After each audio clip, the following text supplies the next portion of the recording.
আমরা মনে করতাম যে আওয়ামী লীগ কিংবা বিএনপি ছাড়া কোনো নির্বাচন আসলে সেরকম অংশগ্রহণমূলক গ্রহণযোগ্য হয় না, এবং অতীতে তাই হয়েছে।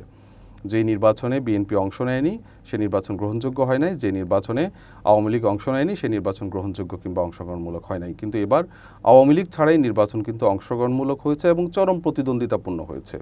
এইবারও কিন্তু ঠিক একইভাবে আইনটা আগে না করে একটা নির্বাচন কমিশন গঠন করে ফেলা হলো সার্চ কমিটির মাধ্যমে। দেখেছি দলীয় সরকারের অধীনে যাদেরকে আনা হয়েছে তাদেরকে নিয়ে নানা ধরনের প্রশ্ন তৈরি হয়েছে। তারা হয়তো দলীয় পারপাস সার্ভ করেছেন, তারা হয়তো সরকারের পারপাস সার্ভ করেছেন, এরকম হয়েছে। তো এবারও যেটা হয়েছে যে আইনটা না করে তাড়াহুড়ো করে আবার একটা নির্বাচন কমিশন গঠন করা হয়েছে।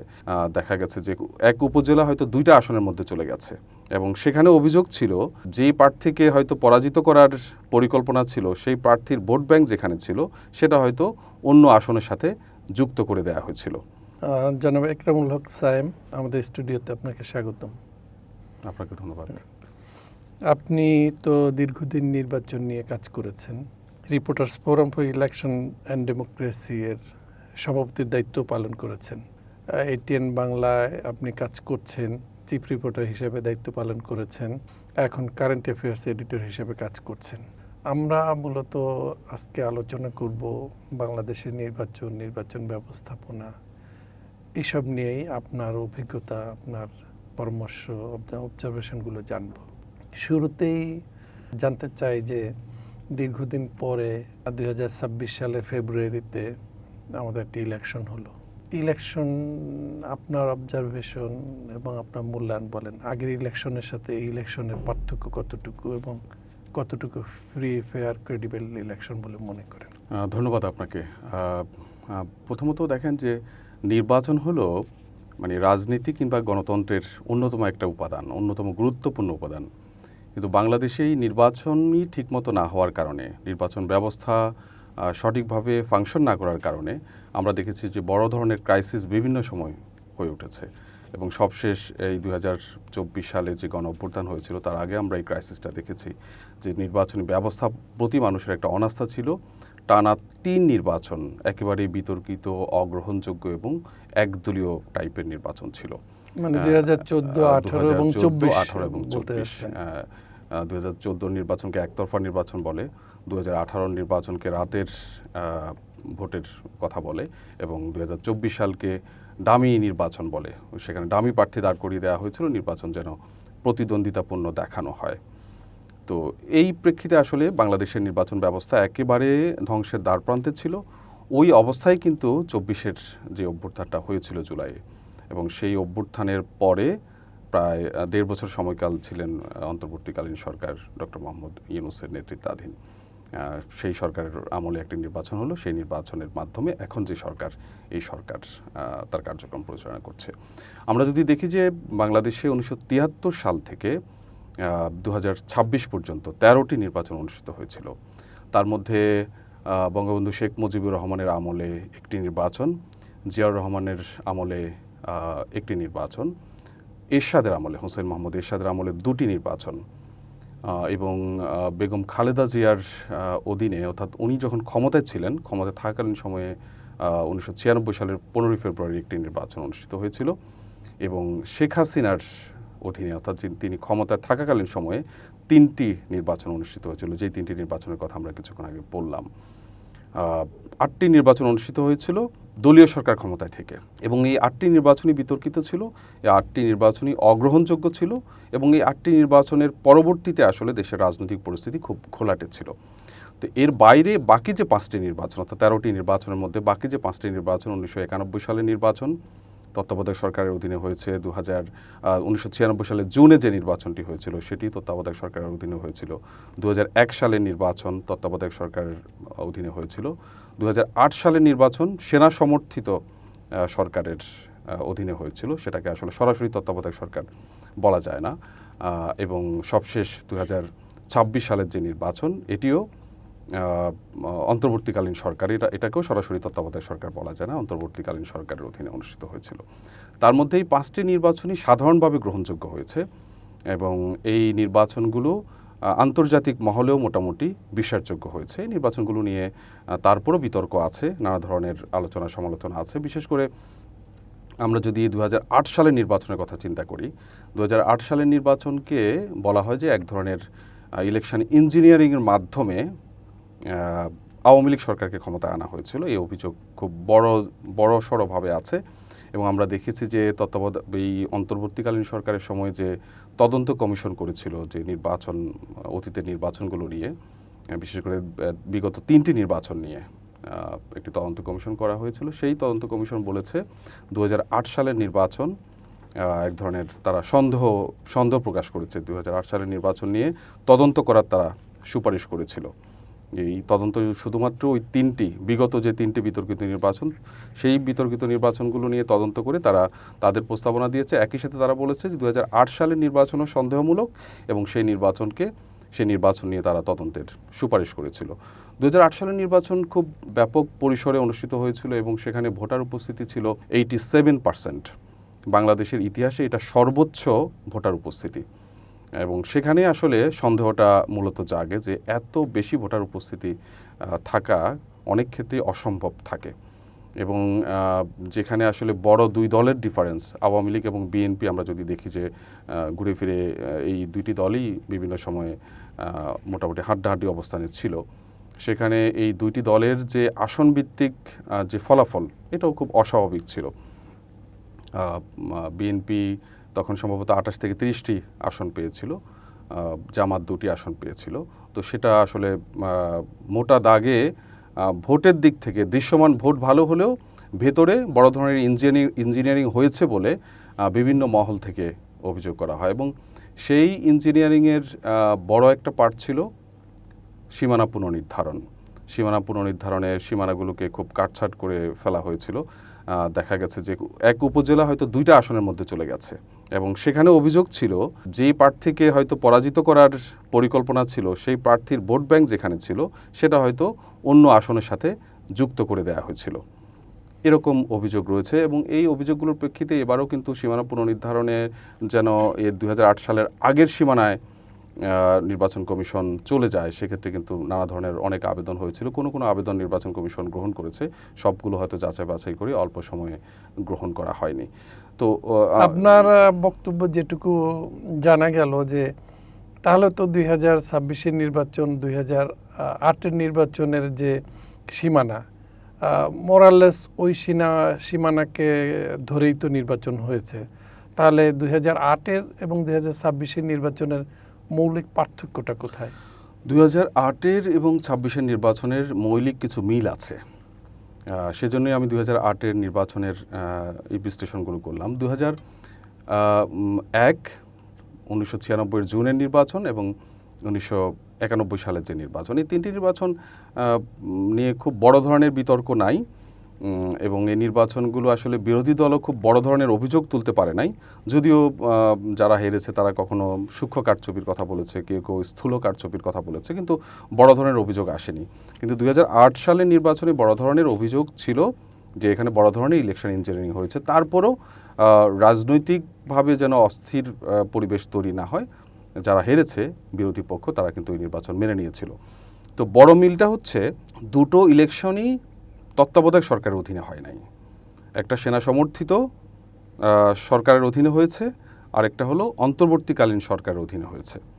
আগের যে 3টা নির্বাচন, সেই 3টা নির্বাচন কিন্তু সরাসরি তত্ত্বাবধায়ক সরকারের অধীনে হয়েছে। এছাড়া এখানে আমরা দেখেছি যে ইলেকশন কমিশন গঠনের বিষয় আমরা দেখেছি। ইলেকশন কমিশন গঠন আসলে সরকার, দলীয় সরকারগুলো যেরকম নিজের মতো করে করেছে, এই অন্তর্বর্তীকালীন সরকার কিংবা আমরা যদি দেখি যে সেনা সমর্থিত সরকার, তারাও কিন্তু একেবারে নিজের মতো করে ইলেকশন কমিশনকে গঠন করেছে। এবং এবারের এই 26-এর যেই ইলেকশন কমিশন গঠন হলো, আমরা ইলেকশন কমিশন গঠনেরই কিন্তু সুনির্দিষ্ট কোনো আইন ছিল না। 2022 সালে আওয়ামী লীগ সরকার ইলেকশন কমিশন গঠনের জন্য একটা আইন করে, যে আইনটা হলো আগে যেভাবে ইলেকশন কমিশন গঠন করা হতো সার্চ কমিটির মাধ্যমে, সেটাকে জাস্ট একটা আইনি ভিত্তি দেওয়া হয় এবং এটা খুব অল্প সময়ের মধ্যে এই আইনটা করা হয় এবং সংসদেও এ নিয়ে খুব আলোচনার সুযোগ ছিল না, বাহির থেকেও এ নিয়ে খুব আলোচনার সুযোগ ছিল না। সংসদে আলোচনা করলেও যে খুব লাভ হতো বিষয়টা তো এমন না। রাইট, সেটা কারণ ওখানে তো কম্প্রোমাইজ বিরোধী দল ছিল।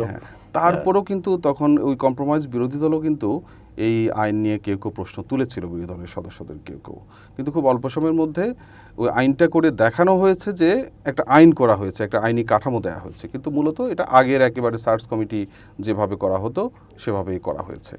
এইবারও কিন্তু ঠিক একইভাবে আইনটা আগে না করে একটা নির্বাচন কমিশন গঠন করে ফেলা হলো সার্চ কমিটির মাধ্যমে। এবং আমরা শুনেছি যে রাজনৈতিক দলগুলোর কাছেও প্রস্তাব চাওয়া হয়েছে, বিভিন্ন জনের কাছে নামের প্রস্তাব চাওয়া হয়েছে ঠিক আগের মতো করেই। কিন্তু নির্বাচন সংস্কার কমিশন যেটি গঠন করা হয়েছিল তাদের প্রস্তাব ছিল যে আগে একটি ভারসাম্যপূর্ণ আইন তৈরি করা, যে আইনের মাধ্যমে নিরপেক্ষ, দক্ষ, যোগ্য লোকদেরকে বাছাই করে আনা যায়। সার্চ কমিটির মাধ্যমে আমরা আগেও যেটা দেখেছি দলীয় সরকারের অধীনে যেগুলো করা হয়েছে সেগুলোতে আসলে যাদেরকে আনা হয়েছে তাদেরকে নিয়ে নানা ধরনের প্রশ্ন তৈরি হয়েছে। তারা হয়তো দলীয় পারপাস সার্ভ করেছেন, তারা হয়তো সরকারের পারপাস সার্ভ করেছেন, এরকম হয়েছে। তো এবারও যেটা হয়েছে যে আইনটা না করে তাড়াহুড়ো করে আবার একটা নির্বাচন কমিশন গঠন করা হয়েছে। নির্বাচন সংস্কার কমিশনের পক্ষ থেকে সুপারিশ ছিল আইনটা হবে যে একটা সার্চ কমিটির মাধ্যমে, যেই সার্চ কমিটিতে বিরোধী দলের অংশগ্রহণ থাকবে, কিংবা শুধু প্রথম বিরোধী দল নয়, এরপর দ্বিতীয় যে বিরোধী দল অর্থাৎ সংসদে যে তৃতীয় সংখ্যাগরিষ্ঠ দল থাকবে তাদেরও অংশগ্রহণ থাকবে। এরকম রাজনৈতিক দল সেখানে বলা ছিল যে স্পিকার থাকবে, ডেপুটি স্পিকার থাকবে, সংসদের বিরোধী দলীয় নেতা থাকবে, অন্য দলগুলোর প্রতিনিধি থাকবে, তাদের সমন্বয়ে একটা সার্চ কমিটি করা হবে এবং তারা মূলত এই নির্বাচন কমিশন গঠন করবে। যদিও অন্তর্বর্তীকালীন সরকারের এই সুযোগটা ছিল না, তখন যেহেতু সংসদ ছিল না, কিন্তু তারপরেও যদি আইনি ভিত্তি দেওয়া হতো, আইন করা হতো, তাহলেও কিন্তু এক ধরনের একটা চাপ থাকতো। সংসদ ছাড়া কি আইন করা অন্তর্বর্তীকালীন সরকারের পক্ষে সম্ভব ছিল না? অনেক আইনই তো করেছে, সংসদ ছাড়াই তো অনেক আইন করেছে অধ্যাদেশ দিয়ে, যেগুলো এই সংসদ আবার অনুমোদন করেছে, দুই একটা বা কিছুটা হয়তো বা কয়েকটা অনুমোদন দেয়নি, সেগুলো অপেক্ষমান রাখা হয়েছে, কয়েকটা বাতিল। তাহলে তো আপনার বক্তব্য অনুযায়ী এই প্রশ্নও জাগে যে নির্বাচন কমিশন গঠনের ক্ষেত্রে বড় পলিটিক্যাল পার্টিগুলোর ইনফ্লুয়েন্স এখানে কাজ করেছে, এটা কি বলা যায়? খুবই স্বাভাবিক, এটা অস্বাভাবিক না। এবং আমি তো যেটা আমরা বিভিন্ন আলাপ আলোচনায় জেনেছি যে সরকারের পরিকল্পনা ছিল যে সরকার একটা আইন করে তারপরে নির্বাচন কমিশন গঠন করবে, কিন্তু বড় রাজনৈতিক দল বলতে আমরা যাদেরকে মনে করি তাদের হয়তো কারো কারো চাপে সরকার আগে নির্বাচন কমিশন গঠন করতে বাধ্য হয়েছে, যাতে করে দেখানো যায় যে সরকার আসলে নির্বাচনমুখী, নির্বাচনটাই সরকারের মেইন গোল। কিন্তু অন্তর্বর্তীকালীন সরকারের মেইন গোল কিন্তু শুধুমাত্র নির্বাচন ছিল না, কিন্তু যেহেতু সরকারকে এক ধরনের চাপে রাখা হয়েছে, সরকারের মেইন গোলই যেন নির্বাচন হয়, সেজন্য নির্বাচন কমিশন গঠন করা হয়েছে। এই ব্যাপারে ভবিষ্যতে এখন তো নির্বাচন কমিশন একটা গঠিত হয়েছে, জুলাই সনদ আছে, যদিও এটা নিয়ে সরকারি দল বিরোধী দলের মধ্যে মতপার্থক্য আছে, কিন্তু সংস্কার কমিশনের যে মিটিং সেখানে তো অনেক বিষয়ই উভয় পক্ষ অর্থাৎ সব পলিটিক্যাল পার্টি একমত হয়েছে।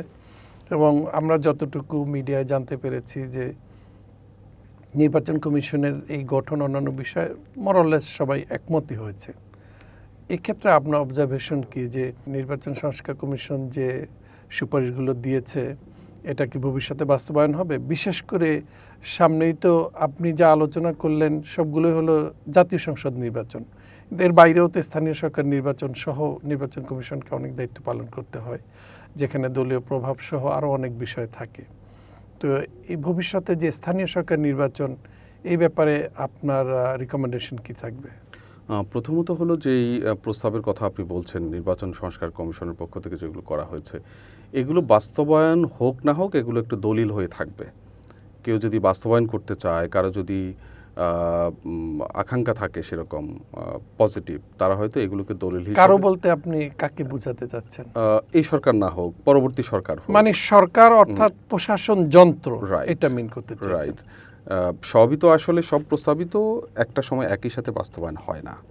যদি এই সরকার কিছু বাস্তবায়ন করে এবং পরবর্তীতেও সেটা বাস্তবায়নের একটা সুযোগ থাকবে। এবং এই নির্বাচন সংস্কার কমিশন তারা কিন্তু অনেকদিন ধরে কাজ করেছে এবং বিভিন্ন পক্ষের সাথে তারা বসেছে, বিভিন্ন পক্ষের প্রস্তাব নিয়েছে, সেই প্রস্তাবগুলোকে তারা সমন্বিত একটা রূপ দিয়েছে। সেক্ষেত্রে আমি মনে করবো এটা মানে একটা গাইডলাইন হিসাবে থাকবে। মানে এটার জন্য কি নির্বাচন কমিশন আন্তরিক যদি হয় এবং সিনসিয়ার হয়, তাহলে সরকারের উপর কি তারা চাপ প্রয়োগ করতে পারে না, অথবা সরকারের সাথে তাদের এরকম বোঝাপড়ার ভিত্তিতে কি করা সম্ভব, নাকি সরকার চাইলেই এটা করা সম্ভব? এখন আসলে যে অবস্থা সেটা আমরা যদি এখন মনে করি, একটা ইলেকশন তো হয়ে গেছে, সংসদ নির্বাচনটাই তো নির্বাচন কমিশনের মূল ফোকাস থাকে। আমাদের নির্বাচন কমিশনের সাংবিধানিক যে ম্যান্ডেট তাতে হচ্ছে সংসদ নির্বাচন এবং প্রেসিডেন্ট নির্বাচন। স্থানীয় সরকার নির্বাচন কিন্তু নির্বাচন কমিশনের ম্যান্ডেট না, সরকারের আহ্বানে অনুরোধে স্থানীয় সরকার নির্বাচনটি করে আর কি। তো সেক্ষেত্রে বড় ধরনের আইনি সংস্কার এই কমিশন এখন আনবে বলে আমার মনে হচ্ছে না, কারণ এই সংস্কারগুলো আনে একটা নির্বাচনকে সামনে রেখে। তো যেহেতু তাদের সংসদ নির্বাচনটা শেষ হয়ে গেছে, তারা বড় ধরনের সংস্কার এখন আর আনবে বলে মনে হচ্ছে না। পরবর্তী নির্বাচন কমিশন আসলে তাদের সামনে যেহেতু আরেকটা সংসদ নির্বাচন থাকবে, এবং তখন যদি এই সরকার থাকে বা তত্ত্বাবধায়ক সরকার থাকে, তখন হয়তো এই নতুন করে আবার সংস্কারের বিষয়গুলো সামনে আসবে। তবে স্থানীয় সরকার নির্বাচন যেহেতু সামনে আছে, স্থানীয় সরকার নির্বাচনের কিছু সংস্কারের বিষয় আছে। আমি আপনি যে প্রশ্ন শুরুতেই করেছেন সেটার একটু জবাব দিই, যেহেতু আগের নির্বাচনের বিষয়গুলো টেনে এনেছিলাম। আপনি বলেছিলেন যে ২৬-এর নির্বাচনটা কেমন হয়েছে, সেটা বলতে গিয়ে পেছনের কিছু ইতিহাস বলেছিলাম। ২৬-এর নির্বাচন আপনি মোটা দাগে যদি বলেন তো ভালো হয়েছে, এবং এই নির্বাচন মানে বহুল কাঙ্ক্ষিত ছিল, এবং এই নির্বাচনের সবচেয়ে বড় কথা হলো যে একটা বড় দলের অংশগ্রহণ ছাড়াও এই নির্বাচন অংশগ্রহণমূলক ছিল। আমরা মনে করতাম যে আওয়ামী লীগ কিংবা বিএনপি ছাড়া কোনো নির্বাচন আসলে সেরকম অংশগ্রহণমূলক গ্রহণযোগ্য হয় না, এবং অতীতে তাই হয়েছে। যে নির্বাচনে বিএনপি অংশ নেয়নি সে নির্বাচন গ্রহণযোগ্য হয় নাই, যে নির্বাচনে আওয়ামী লীগ অংশ নেয়নি সে নির্বাচন গ্রহণযোগ্য কিংবা অংশগ্রহণমূলক হয় নাই। কিন্তু এবার আওয়ামী লীগ ছাড়াই নির্বাচন কিন্তু অংশগ্রহণমূলক হয়েছে এবং চরম প্রতিদ্বন্দ্বিতাপূর্ণ হয়েছে। এবং বিএনপি জামাত যারা একেবারে জোটবদ্ধভাবে নির্বাচন করেছে, জোটবদ্ধভাবে ক্ষমতায় ছিল, তারা কিন্তু এখানে চরম প্রতিদ্বন্দ্বিতাপূর্ণ নির্বাচন করেছে, এবং তাদের ভোটের পার্সেন্টেজও কিন্তু অনেক জায়গায় খুব কাছাকাছি ছিল।